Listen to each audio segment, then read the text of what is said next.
motivasi saya saat itu, saya termotivasi dengan kedua orang tua saya. Mereka dari keluarga mereka yang pisah, itu menjadi motivasi terbesar buat saya, di mana orang-orang di sekitar saya sering berkata bahwa anak-anak yang dari keluarga broken home itu tidak pantas untuk melanjutkan pendidikan. Dan juga ada beberapa kata-kata yang sering mengatakan bahwa saya itu seorang anak yang pembawa sial.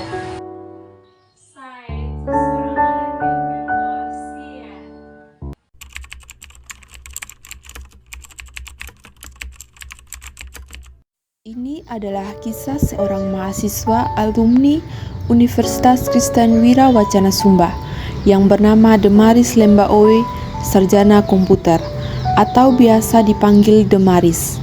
Mahasiswa angkatan 20 Prodi Teknik Informatika yang berhasil menyelesaikan studinya dengan waktu 3 tahun 9 bulan. Ia berasal dari latar belakang keluarga yang broken home dan memiliki keterbatasan ekonomi.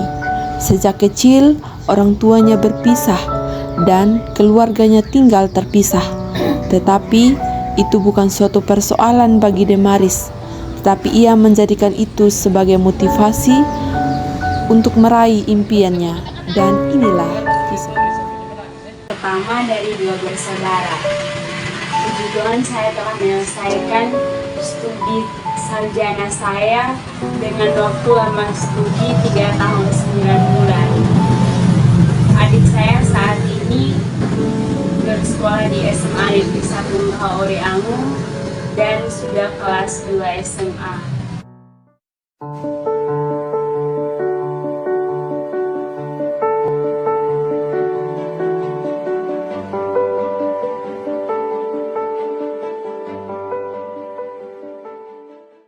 Saya berasal dari keluarga yang broken home.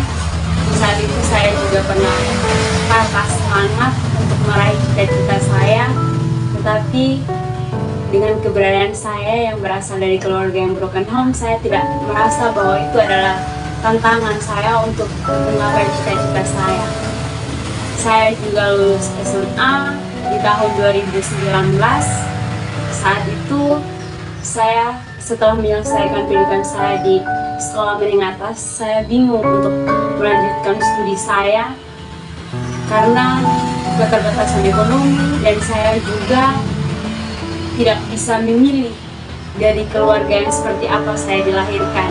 Tetapi pada tahun 2000, selama saya 1 tahun di luar, saya menjalani berbagai proses di mana saya berjalan keliling. Itu pun saya berjalan keliling di kantor daerah, dan usaha-usaha yang saya jual itu merupakan hasil produksi atau olahan saya sendiri, hingga akhirnya saya mengumpulkan uang hasil dari usaha saya tersebut untuk melanjutkan sekolah saya ke jenjang yang lebih tinggi, yaitu di perguruan tinggi. Tidak melanjutkan kuliah setelah lulus SMA bukan menjadi suatu persoalan berat bagi Demaris, tetapi itu menjadi motivasi hingga Demaris belajar untuk lebih mandiri, bersabar dan berusaha. Ia menunjukkan sikap semangat dengan cara berjualan keliling. Ia berjalan keliling di kantor daerah setiap hari hingga saat di mana ia bertemu dengan Pak Niko Pandarangga.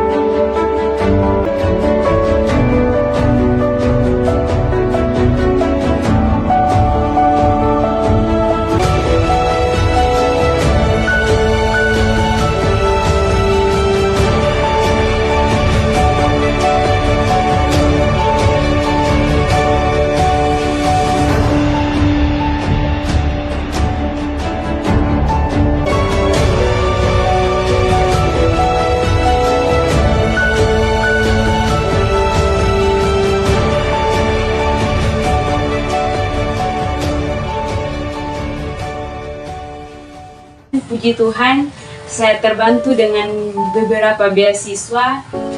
Yang pertama ada beasiswa dari Australia, dan puji Tuhan saya dibiayai sampai saya menyelesaikan pendidikan saya. Perjalanan untuk dapat beasiswa dari Australia itu diawali dengan saya saat itu di tahun 2019 jualan di kantor daerah. Saat itu saya bertemu dengan Pak Niko Pandarangga yang saat itu masih menjabat sebagai Sekretaris Naker Trans atau Dinas Ketenagakerjaan. Saat itu beliau bertanya apakah saya tidak melanjutkan sekolah, kenapa harus berjualan di jam-jam anak bersekolah. Akhirnya saya menceritakan bahwa saya dari keluarga yang broken home.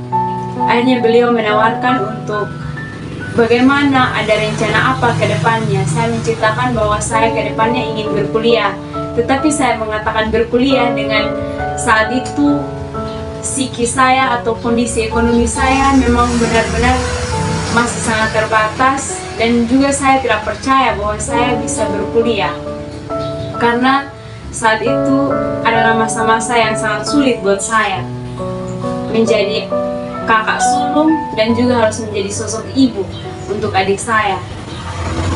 Tetapi puji Tuhan, Pak Niko memperkenalkan saya dengan saudaranya yang berkuliah di Australia, namanya Kak Putri Pandarangga.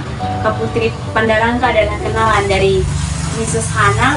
Jadi Mrs. Hana yang membiayai saya selama proses berkuliah. Jadi proses untuk dapat beasiswa ini sebenarnya tidak melalui yayasan, tetapi diberikan secara sponsor atau sukarela dari yang beasiswa yang ada di Australia.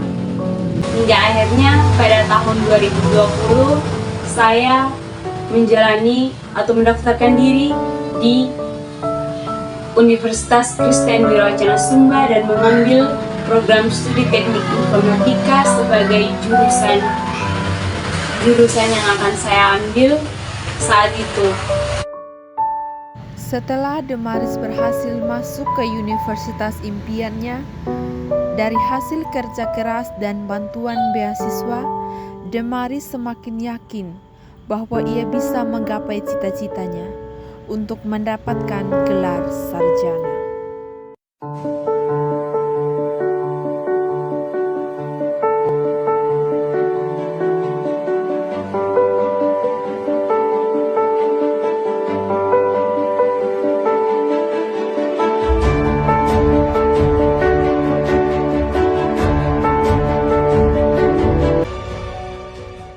Juga tantangan yang saya hadapi selama berkuliah, di mana saya harus mampu beradaptasi dengan lingkungan perkuliahan, yang mana lingkungan perkuliahan banyak orang-orang baru yang saya temui dan semuanya memiliki karakter yang berbeda, dan itu merupakan tantangan yang terbesar menurut saya selama menjalani proses perkuliahan, di mana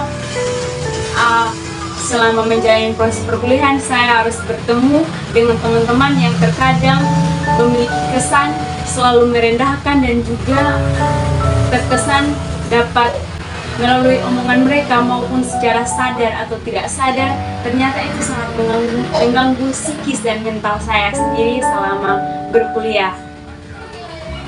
Dan juga saya harus berusaha untuk penyesuaian dengan karakter dosen, karakter teman, dan juga dengan proses pembelajaran yang saya rasa bahwa itu cukup berat dan saya merasa bahwa saya tidak mampu. Tetapi itu bukan menjadi suatu tantangan, di mana saat ini era digital atau teknologi yang semakin berkembang, di situ kita pergunakan untuk terus belajar, untuk mengasah kemampuan kita sehingga kita bisa menghadapi tantangan tersebut.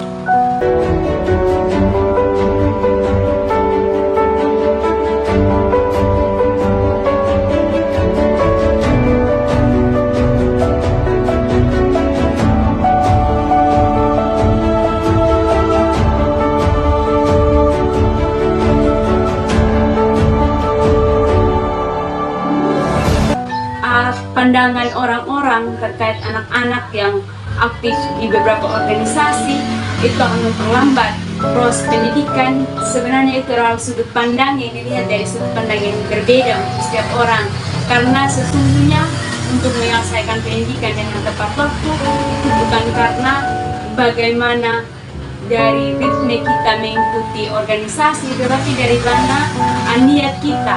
Karena segala sesuatu yang kita kerjakan dengan niat yang baik, pasti jika diiringi dengan doa, pasti Tuhan akan terus menyertai kita, dan jika kita terus mengandalkan Tuhan dalam proses perkuliahan kita atau dalam proses kehidupan kita, tentu Tuhan akan memudahkan kita dalam proses.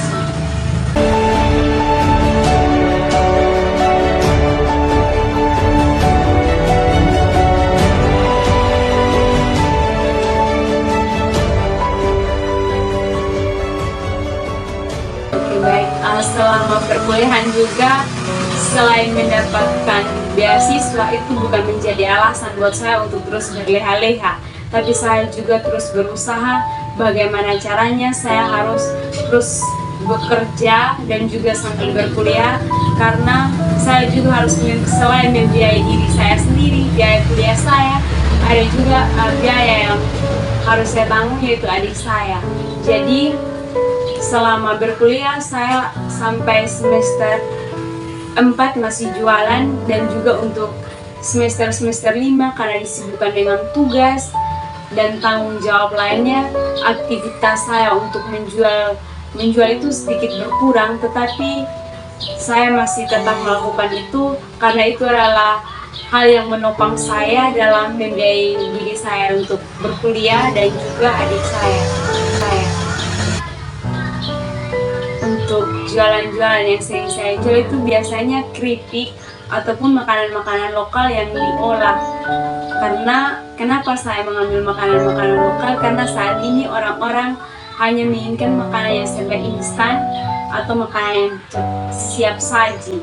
Jadi dari olahan-olahan pangan lokal itu dijual, dan juga sebagai bentuk promosi kepada orang-orang bahwa pangan lokal itu jika terus dilestarikan maka akan jauh lebih baik dan jauh lebih sehat jika kita konsumsi.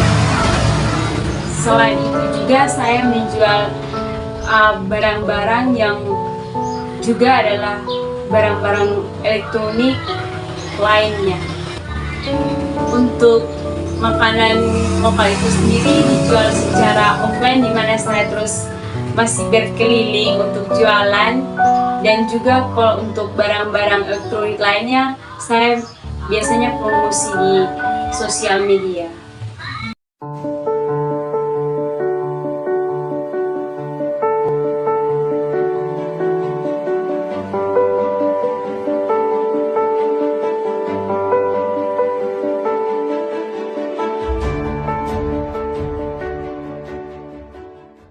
Sosok yang paling mendukung untuk selama menjalani proses perkuliahan itu adalah Kak Hana.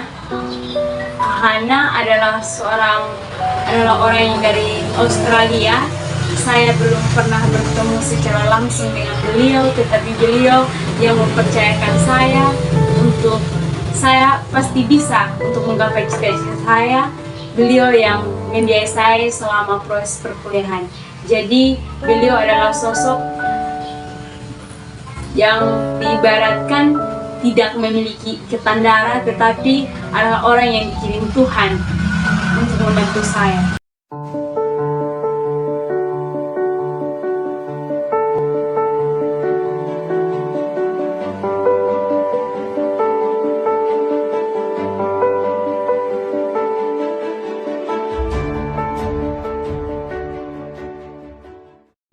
Sekalipun saya dan adik saya jauh dari sosok mama, jauh dari sosok bapak, tapi mama selalu menjadi orang pertama yang terus mendukung saya dan adik saya untuk pokoknya apapun yang terjadi kami berdua harus sekolah, harus menyelesaikan sampai di mana batas kemampuan kami, batas kemampuan orang tua kami. Jadi sekalipun dukungan terbesar yang saya dapatkan ya dari orang tua saya dan juga dari kakak-kakak saya, tetapi ada beberapa keluarga yang mungkin kadang-kadang sering menyepelekan, bahkan kadang mengatakan mau buat apa sekolah tinggi-tinggi kalau ujung-ujungnya tetap di dapur. Buat apa terus belajar, tapi pada ujungnya ilmu yang didapatkan tidak diimplementasikan ke mereka. Tapi itu bukan menjadi suatu hal yang saya tanggapi dengan serius. Saya merasa bahwa omongan-omongan seperti itu adalah sebuah tantangan untuk saya terus belajar, untuk terus memperbaiki diri.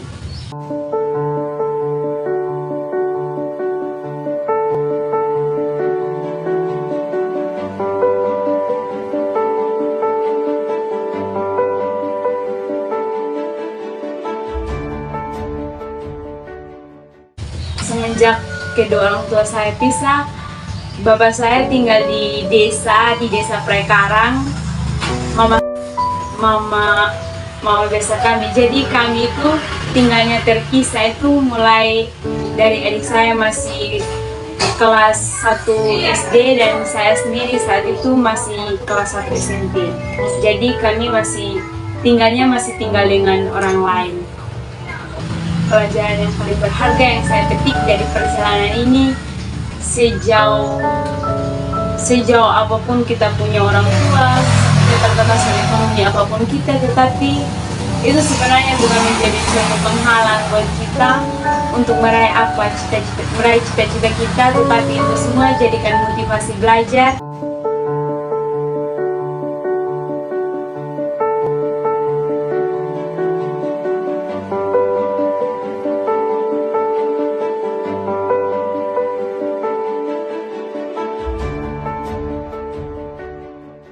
Karena tempat paling nyaman untuk kita pulang ya rumah kita sendiri. Makanan yang selalu kita rindukan yaitu tetap masakan orang tua, seenak apapun masakan di rumah orang lain ataupun di rumah. Pesannya buat teman-teman sekalian, sekalipun kita berasal dari keterbatasan ekonomi yang memang sangat-sangat terbatas, tetapi mari untuk terus belajar, manfaatkan waktu yang selagi ada. Ingat, kuliah bukan ajang di mana kita harus berfoya-foya dengan uang orang tua, tetapi di mana kita harus terus berusaha bagaimana membuktikan kepada orang tua kita sebagai balas budi kita untuk menyelesaikan pendidikan kita secara tepat waktu. Dan juga kita harus terus setinggi apapun ilmu kita harus tetap memiliki etika yang baik, karena sia-sialah kita berpendidikan tinggi tetapi tidak memiliki etika yang baik. Damaris seakan tidak percaya bahwa ia mampu melangkah sampai di titik ini. Damaris membuktikan kepada orang-orang sekitarnya, kepada keluarganya bahwa ia mampu meraih cita-citanya, walaupun dengan latar belakang keluarga yang kurang harmonis dan dengan keterbatasan ekonomi. Ia mampu menyelesaikan studinya dengan tepat waktu.